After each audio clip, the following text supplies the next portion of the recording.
الأخ يقول: لماذا عد الشيخ فركوس حفظه الله تبارك وتعالى تقليدهم للجنة من الأخطاء المنهجية؟ التقليد أو المقلد يأخذ قول عالم يثق في علمه مجردا عن الدليل يتعبد الله عز وجل به. هنا تنتهي وظيفة المقلد. أما أن يخرج عن إطاره فيحكم على اجتهاد المجتهد الذي بناه على نص شرعي من كتاب أو سنة، فيحكم على هذا المجتهد أو على اجتهاده بالبطلان، أو يرتقي به الحال فيطالب هذا المجتهد بأن يتخلى عن هذا النص وينزل معه إلى دركة التقليد، أو أن يرتقي به الحال أكثر فيطعن في هذا المجتهد بسبب اجتهاده وتمسكه بالحكم المستنبط من حديث النبي صلى الله عليه وسلم. هنا يبدأ الانحراف المنهجي. وكلهم كانوا يدندنون حول قول مالك رحمه الله: كل يؤخذ من قوله ويرد إلا صاحب هذا القبر، ويشير إلى غرفة النبي صلى الله عليه وآله وسلم. ولما جاءت النازلة تبين الصادق من الكاذب في قيله. عبد الله بن عباس رضي الله عنهما سئل عن المتعة في الحج، وهو أن يأتي الحاج بعمرة في أشهر الحج ثم يتحلل منها ويبقى على تحلله إلى اليوم الثامن من ذي الحجة فيهل بالحج. فقال عبد الله بن عباس: هذه سنة. فقال الناس: إن أبا بكر وعمر ينهيان عنها. فقال عبد الله بن عباس: توشك أن تقع عليكم حجارة من السماء، أقول لكم قال رسول الله صلى الله عليه وسلم، وتقولون قال أبو بكر وعمر.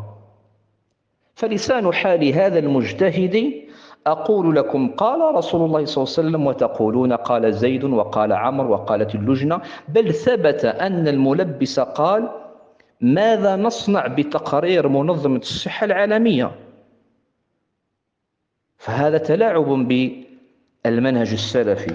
كما قال كبير صعافقة الجزائر: لو استقبلت من أمري ما استدبرت لما أفتيت بصحة صلاة التباعد.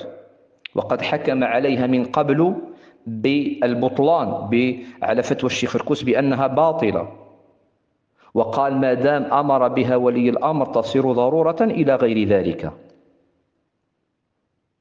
فهنا بدأ لي الانحراف المنهجي. وأذكر في الأحداث الأولى للصعافقة الأول أن بعضهم خرج يخطب أو خرج لدرس الجمعة، وكان بعض الشباب يقرأ في المصحف، فقال له هذا الخطيب: ضع المصحف فإني أدرس. فقال الأخ: إن النبي صلى الله عليه وسلم نهى عن التحلق يوم الجمعة قبل الصلاة. فقال هذا الخطيب: عندي كلام الشيخ صالح الفوزان.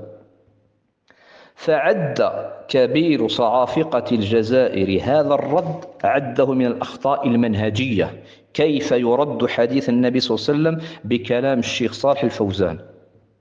ويا سبحان الله، من عير أخاه بذنب لم يمت حتى يأتيه.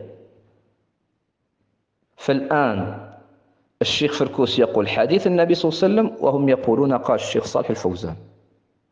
فإذا عد هؤلاء هذا الخطأ منهجي، فكذلك أن هذا من الأخطاء المنهجية. اللهم إلا إذا كان هناك ميزانان: ميزان يوزن للأوائل وميزان يوزن لهؤلاء. كان إذا سرق فيهم الشريف تركوه، وإذا سرق فيهم الضعيف أقاموا عليه الحد.